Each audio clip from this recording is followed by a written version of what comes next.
Social anxiety disorder affects over 15 million people's anxiety. Now, that's according to a recent study by Yale NUS on news exposure during the pandemic. Researchers are saying that these findings are encouraging. They could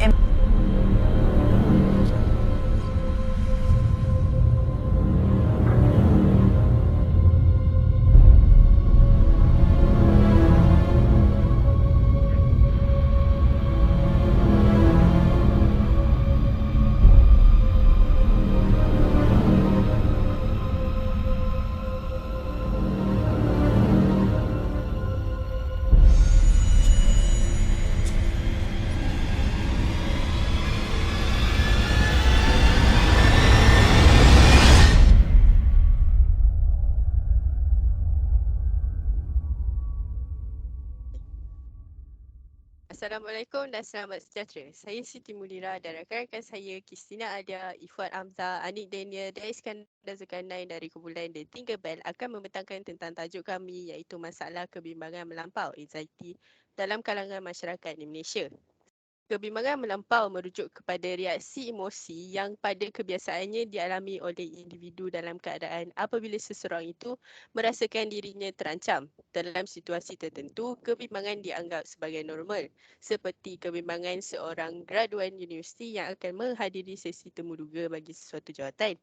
Walau bagaimanapun, kegelisahan akan dianggap sebagai sesuatu keterlaluan emosi dan penyakit sekiranya reaksi emosi sebegini muncul tanpa sebab-sebab yang munasabah sebagai pencetusnya. Seseorang yang mempunyai kebimbangan melampau sering merasa tertekan, ketakutan dan gemetar serta hilang fokus dalam aktiviti harian. Kegelisahan melampau ini adalah sesuatu yang dianggap serius kerana kegelisahan turut dikenali sebagai salah satu penyakit psikologi yang melibatkan tekanan perasaan pada seseorang individu. Rawatan perubatan, bantuan psikoterapi dan khidmat kaunseling perlu diperluaskan fungsinya. Mereka yang menghadapi masalah ini kurang mendapat sokongan terhadap masalah mental kerana takut dengan stigma masyarakat yang akan menganggap mereka tidak waras kerana menjalani rawatan mental. Ia secara tidak langsung mencegah kebanyakan pesakit daripada menerima rawatan yang diperlukan untuk sembuh dan meneruskan kehidupan dengan sihat dan produktif. Anggaran global terkini iaitu lebih kurang 25% dari orang dewasa mengalami masalah kegelisahan, bermakna sebanyak 7 juta rakyat yang menghadapi masalah ini. Masalah kegelisahan ini boleh dikesan pada individu melalui simptom yang ditunjukkan melalui emosi dan juga fizikal. Simptom dari perspektif emosi ialah sering berfikiran melampau, mudah terganggu, rasa panik tidak bertempat dan sebagainya. Bagi setengah pihak, gangguan emosi dalam kalangan masyarakat adalah bersifat sementara. Walau bagaimanapun, dalam kes tertentu, jika gangguan emosi tersebut berterusan, ia membenarkan seseorang individu itu lebih cenderung untuk mengalami masalah kegelisahan yang serius. Simptom dari segi fizikal pula ialah ia boleh dilihat apabila seseorang individu itu mengalami masalah kurang tidur, kurang bertenaga dan sering mengalami ketegangan pada otot. Jika kegelisahan melampau ini tidak dirawat, akan menyebabkan penyakit yang lebih membimbangkan seperti kemurungan. Hal ini kerana perasaan gelisah yang berterusan akan memenuhi diri dan dengan pemikiran negatif dan ini akan menyebabkan diri sentiasa beremosi. Dalam kata lain, kegelisahan melampau sangat berkait rapat dengan kemurungan. Seterusnya, saya akan menyerah kepada Ifwan Amzah untuk menerangkan tentang permasalahan kajian. Okey, permasalahan kajian. Okey, menurut portal My Health Kementerian Kesihatan Malaysia, anxiety dikategorikan sebagai penyakit mental neurosis, iaitu menghadapi perubahan dan gangguan di dalam pemikiran, perasaan dan kelakuan tanpa menjejaskan kewarasan mereka. Penyakit ini digejalai oleh perasaan bimbang, resah dan gelisah. Seseorang itu akan berasa tertekan, berpeluh, berdebar-debar dan berasa takut dan tidak mengetahui puncanya. Okey, menurut Kerata Akhbar Sinar Harian, 3 daripada 10 orang dewasa berusia lebih 16 tahun menderita masalah mental, masalah kebimbangan melampau. Dia merupakan masalah kesihatan yang kedua terbesar selepas sakit jantung. 8% rakyat dewasa Malaysia mengalami gejala kebimbangan melampau dan banyak kes-kes ni masih lagi belum dirawat. Okay, menurut laman web Jiwa Damai, 24.9% daripada populasi dunia menghadapi masalah kebimbangan melampau. Jumlah wanita yang mengalami masalah ini adalah 2 kali ganda berbanding lelaki. Penyakit yang mereka hadapi seperti masalah di tempat kerja dan dalam rumah tangga adalah antara punca berlakunya kebimbangan melampau ni. Okay, dalam komuniti Belief PHQ yang aktif di Twitter, mereka mengatakan bahawa berbagai perasaan dan keadaan yang dilalui oleh mereka menghadapi kebimbangan melampau. Keadaan ini, mereka mengatakan bahawa keadaan ini tidak selesa apabila berlaku ni kepada mereka. Ini boleh membawa mereka untuk melangkah sesuatu yang tidak boleh diduga. Dan mereka mengatakan bahawa mereka selalu memerlukan bantuan untuk menangani isu yang mereka hadapi ini. Seterusnya, faktor-faktor terjadi kebimbangan melampau bahawa akan dipresentasikan oleh Iskandar. Terima kasih Fuad. Saya akan terangkan tentang punca-punca penyakit kegelisahan melampau ini. Pertama sekali, ia berpunca dari segi genetik yang melibatkan punca dari baka. Ini disahihkan oleh pakar sekretari dari Fakulti Perubatan Universiti Kebangsaan Malaysia iaitu Dr. Osman J. Bakar. Seterusnya ialah kelahiran pramatang yang memberi kesan kepada janin semasa masih dalam kandungan ibunya. Ini kerana apa yang dialami oleh ibunya akan mengganggu pembentukan personaliti bayi itu sendiri. Punca dari keluarga yang tidak sejahtera juga memainkan peranan dalam pembentukan peribadi seseorang individu, membuatkan seseorang itu lebih mudah untuk mengalami masalah kegelisahan ini kerana harus menghadapi masalah dalam keluarga sepanjang masa. Selain itu, permasalahan sosial yang wujud dalam masyarakat boleh mempengaruhi emosi individu. Persekitaran individu juga memberi kesan besar kepada perkembangan individu dari aspek psikologinya. Seterusnya, punca dari segi sosioekonomi individu yang tidak stabil boleh menyebabkan penyakit ini muncul kerana stres. Mengikut kajian, individu yang datang dari keluarga yang berpendapatan rendah lebih cenderung untuk mengalami penyakit kegelisahan ini kerana kekangan wang yang dihadapinya. Punca tidak sedar tentang penyakit kegelisahan juga boleh menyebabkan penyakit ini lebih melarat kerana tiada sebarang rawatan dilakukan kerana menganggap itu adalah perkara yang biasa.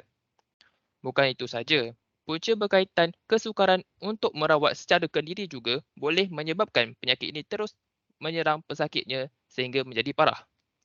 Punca yang selanjutnya ialah masalah dalam mencari tempat rawatan kepada penyakit ini. Ini kerana kekurangan maklumat tentang keberadaan pusat-pusat rawatan di kawasan berdekatannya menyebabkan individu tersebut tidak mendapat rawatan yang sepatutnya. Punca yang terakhir pula ialah individu tersebut tidak mempunyai sebarang pengetahuan tentang penyakit yang dihadapinya. Ini menyebabkan dia tidak dapat bersedia ketika diserang penyakit ini, lalu menyebabkan hilang kawan emosi dan diri. Untuk bahagian seterusnya akan disampaikan oleh Kristina. Salah satu masalah kegelisahan melampau di mana mereka yang mempunyainya akan sukar untuk bergaul dengan orang lain. Jenis kegelisahan ini sering berlaku terutama pada kalangan remaja. Kegelisahan sosial berbeza berbanding sekadar berasa malu untuk bergaul kerana orang yang mempunyai kegelisahan ini akan bimbang secara melampau tentang sebelum, semasa dan selepas sesuatu situasi sosial. Kegelisahan ini memberi kesan kepada aktiviti harian, keyakinan diri dan juga hubungan dengan orang lain. Contohnya, mereka akan bertakut untuk bercakap dengan orang awam walaupun hanya seketika seperti bercakap di telefon, membayar di jeruang dan juga memulakan perbualan dengan sesiapa. Mereka juga cenderung untuk mengelak aktiviti sosial seperti perjumpaan, majlis dan sebagainya. Selain itu, orang yang mempunyai kegelisahan sosial akan risau secara melampau apa yang orang lain fikir. Jadi, mereka akan sangat takut akan perbuatan mereka, bagaimana perbuatan mereka menggubal imej mereka di minda orang lain. Merosotan pendidikan. Dalam kalangan pelajar, kegelisahan merupakan salah satu faktor yang memberi kesan terhadap prestasi akademik pelajar. Secara amnya, pelajar yang mempunyai masalah kegelisahan melampau akan cenderung untuk menunjukkan sikap kurang minat terhadap pembelajaran dan mempunyai prestasi yang lemah dalam peperiksaan dan tugasan subjek. Menurut kajian, terdapat korelasi antara kegelisahan melampau dan prestasi akademik yang lemah, di mana semakin tinggi kegelisahan itu, semakin berkurang prestasi akademik pelajar. Pelajar-pelajar ini menunjukkan simptom seperti gementar dalam kelas, tidak bermaya untuk melakukan tugasan, panik apabila bertemu kesukaran semasa belajar, sukar untuk mengingati balik ilmu yang dibelajari dan kurang minat terhadap subjek yang sukar.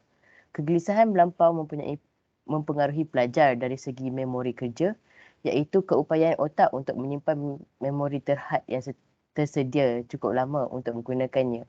Selain itu, kegelisahan melampau juga mempengaruhi pelajar dari segi daya fokus dan juga daya penakulan. Seterusnya saya akan serahkan kepada Anik. Baik, terima kasih saudari Kristina. Jadi saya selaku pembentang terakhir akan membentangkan tentang cadangan-cadangan kumpulan kami dalam mengatasi masalah kegelisahan melampau. Jadi kumpulan kami telah melakukan dua produk, iaitu satu produk fizikal dan satu lagi aplikasi telefon pintar yang digunakan bersamaan produk fizikal yang saya cakap tadi. Jadi produk pertama ciptaan kami adalah Damai Watch. Produk ini dilengkapi dengan bubble wrist dan rotating bezel yang dapat membantu pesakit anxiety. Dua fungsi fizikal ini membolehkan pengguna untuk mengalihkan perhatian untuk seketika dengan menekan benjolan di bubble wrist ataupun memutarkan rotating bezel tersebut. Seterusnya, bagi fungsi digital pula, Damai Watch dilengkapi dengan sensor degupan jantung yang membolehkan jam ini untuk memantau dan mengukur kadar degupan jantung. Fungsi ini diintegrasi bersama kecerdasan buatan ataupun AI yang terdapat di dalam Damai Watch. AI ini mempunyai algoritma yang dapat mengenal pasti degupan jantung normal pengguna dan juga degupan jantung pengguna yang mengalami kebimbangan melampau. Apabila AI mengesan degupan jantung tersebut, Damai Watch secara langsung akan memberi amaran kepada pengguna untuk bernafas secara beritma dengan memberi getaran dan kecerahan skrin yang berubah-ubah mengikuti ritma pernafasan yang tenang. Pada masa yang sama, produk ini dilengkapi dengan sambungan Bluetooth yang boleh disambungkan ke telefon pintar melalui aplikasi kami, iaitu Aman Apps. Okay, next slide. Jadi Aman Apps ini menyambungkan Damai Watch bersama telefon pintar untuk menyelaraskan data daripada Damai Watch. Terdapat 5 fungsi aplikasi ini. Yang pertama ialah memaparkan data yang telah dikumpul Damai Watch. Yang kedua, memberi pilihan koleksi lagu tenang untuk pengguna. Seterusnya, memberi kata-kata semangat kepada pengguna. Yang keempat, memberi panduan kepada penghidap kebimbangan melampau yang baru. Dan terakhir sekali ialah memberikan maklumat tentang kebimbangan kepada pengguna. Okey, baiklah. Next slide. Jadi ini adalah fungsi daripada produk kami, iaitu Anxiety Tracker, memaparkan data kegelisahan melampau yang dialami oleh pengguna yang telah dikumpul oleh Damai Watch. Yang kedua, calming songs, himpunan lagu-lagu bunyi-bunyi yang menenangkan. Next slide. Yang ketiga, positive dose, kata-kata semangat yang boleh menenangkan dan menguatkan mental pengguna. Yang keempat, need help, memaparkan untuk pengguna baharu panduan supaya dapat membantu mereka yang tidak biasa dengan masalah kebimbangan melampau. Dan yang terakhir sekali, next slide, iaitu Anxiety Info, memberi informasi tentang masalah kebimbangan melampau yang dialami oleh pengguna. Okey, baiklah. Itu saja projek daripada kumpulan kami, iaitu Tinkerbells. Terima kasih.